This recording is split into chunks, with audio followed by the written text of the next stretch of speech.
Hey everybody, it's Mrs. Johnson. I'm so excited to be here today, and I know that you are too. Today we're going to read an awesome book called Wild About Books, written by Judy Sierra and illustrated by Mark Brown. I think you'll find this book exciting and adventurous, so let's jump right in.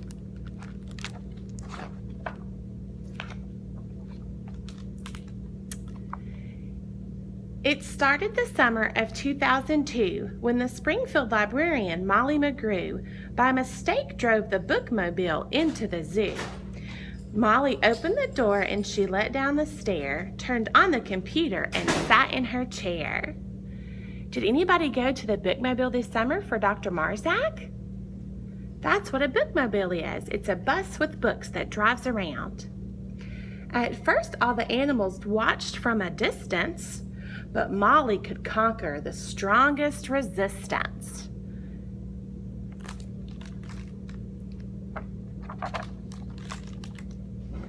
By reading aloud from the good Dr. Seuss, she quickly attracted a mink and a moose, a wombat and oryx, a lemur, a lynx, 8 elephant calves, and a family of skinks.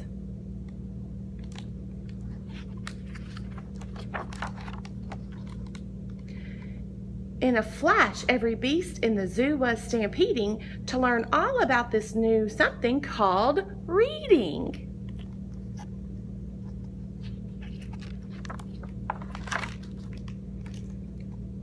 Forsaking their niches, their nests, and their nooks, they went wild, simply wild about wonderful books, choosing thin books and fat books and cat in the hat books and new books and true books and heaps of how-to books.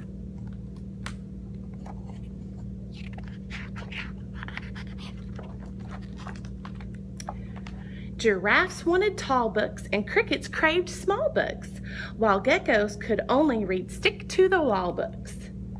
The pandas demanded more books in Chinese. Molly filled their request, always eager to please.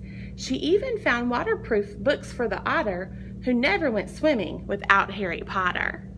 Can you spot Harry Potter? And the otters?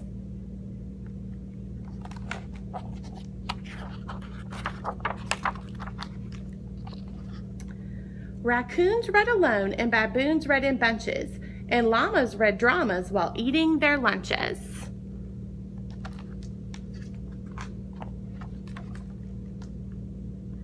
Hyenas shared jokes with the red-bellied snakes, and they howled and they hissed till their funny bones ached.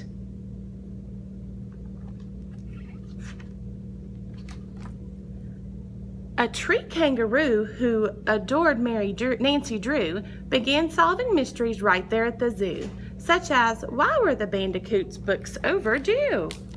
Can you see the bandicoot? What's he doing?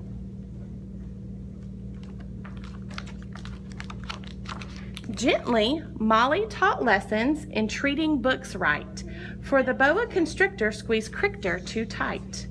Baby bunnies mucked up Goodnight Moon with their paws. Giant termites devoured the Wizard of Oz.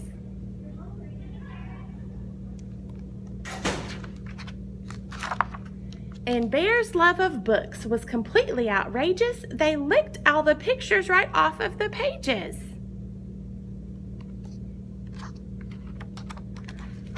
Tasmanian devils found books so exciting, they soon had given up fighting for writing. They made up adventures so thrilling and new that the others decided to be authors too.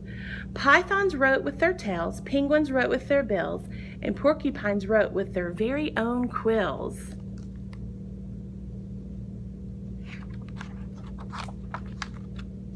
At the new insect zoo, bugs were scribbling haiku. The scorpion gave each a stinging review. And this is a scorpion, and he says their works are pretentious, stinks, boring, and redundant. He didn't give very nice reviews, did he?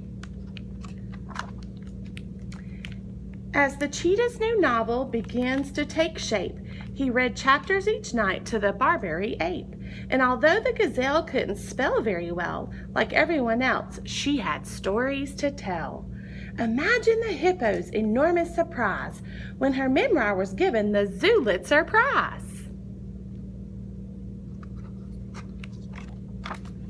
With so many new books, Molly knew what to do. She hired 12 beavers, a stork, and a gnu to build a branch library there at the zoo. Then the animals cried, "We can do it ourselves. We can check the books out. We can put them on shelves." And they did, and they do, up to this very day. 3 cheers for the Zoobrary. Hip, hip, hooray!